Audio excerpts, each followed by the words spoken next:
Les différents modèles de cartes réseau et leur fonctionnement. Les cartes réseau sont essentielles pour connecter un ordinateur à un réseau informatique. Sans réseau, un serveur serait bien inutile. Elles se présentent sous plusieurs modèles. Voici un guide complet pour comprendre leur fonctionnement et choisir celle qui correspond à vos besoins. Les différents modèles de cartes réseau. Il y a la carte réseau Ethernet filaire. La carte Ethernet est le modèle le plus répandu pour les connexions filaires. Elle se connecte à un réseau local LAN via un câble RJ45. Les vitesses de transfert courantes incluent le Fast Ethernet, jusqu'à 100 Mbps par seconde. C'est un héritage des cartes existantes, on n'achète plus ce modèle de nos jours. Le Gigabit Ethernet, jusqu'à 1 Gigabit par seconde, c'est le modèle le plus courant de nos jours. 10 Gigabit Ethernet. 10 Gigabit Ethernet pour les réseaux professionnels en entreprise, exemple les cœurs de réseau où convergent les interconnexions des entreprises. Il y a aussi 40 ou 100 Gigabits en Ethernet pour des besoins importants en réseau. L'infrastructure doit suivre bien plus cher et réservée à des usages plus spécifiques comme par exemple des cœurs de réseau plus haut débit où convergent encore plus de connexions. La carte réseau Wi-Fi sans fil. Ces cartes permettent de se connecter à un réseau sans fil WLAN. Elles sont pratiques pour la mobilité dans une maison ou localement dans une entreprise. Elles prennent en charge différents standards du Wi-Fi. Pour le Wi-Fi, on a le nom commercial et le nom qui correspond à la norme qui est derrière. Le Wi-Fi 4, 802.11n jusqu'à 600 Mbps par seconde. Le Wi-Fi 5, 802.11ac jusqu'à 3,5 Gbps par seconde. Le Wi-Fi 6, 802.11ax pour des performances accrues et une meilleure gestion des appareils connectés. Le Wi-Fi 7, 802.11be pour avoir les derniers modèles. La carte réseau est actuellement à 80 €. Attention, le routeur ou la borne doit aussi être en Wi-Fi 7 pour profiter de la bande passante. Les cartes réseau combinées, Wi-Fi plus filaire. Ces cartes offrent les deux types de connexion permettant une flexibilité maximale. Elles sont souvent intégrées dans les ordinateurs portables modernes. La carte réseau 4G ou 5G.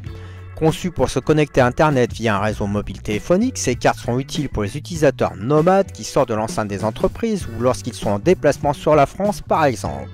Elle utilise une carte SIM pour accéder au réseau de données de l'opérateur mobile. Les cartes réseau externes USB. Ces cartes se branchent en USB et sont idéales pour ajouter une connectivité réseau à un appareil qui en est dépourvu.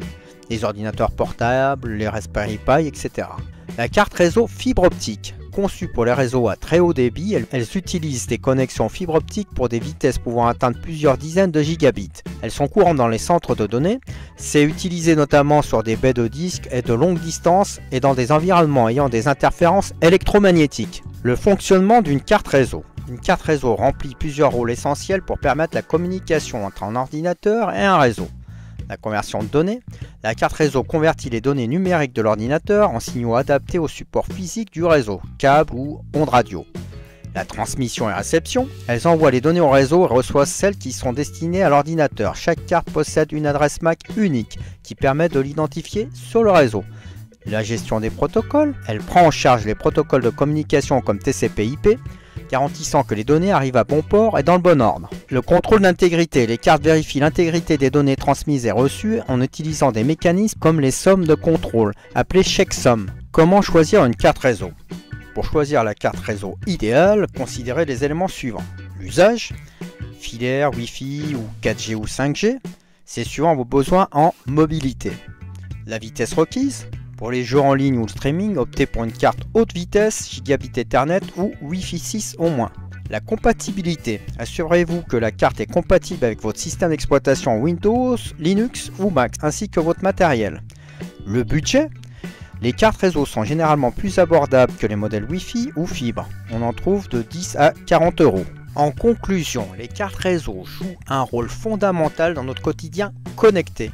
Que ce soit pour jouer en ligne, travailler à distance ou simplement surfer sur internet, le choix de la bonne carte réseau peut grandement améliorer votre expérience. Merci d'avoir suivi cette vidéo. Si vous avez aimé, n'hésitez pas à liker et à vous abonner pour en savoir plus sur les technologies qui façonnent notre avenir.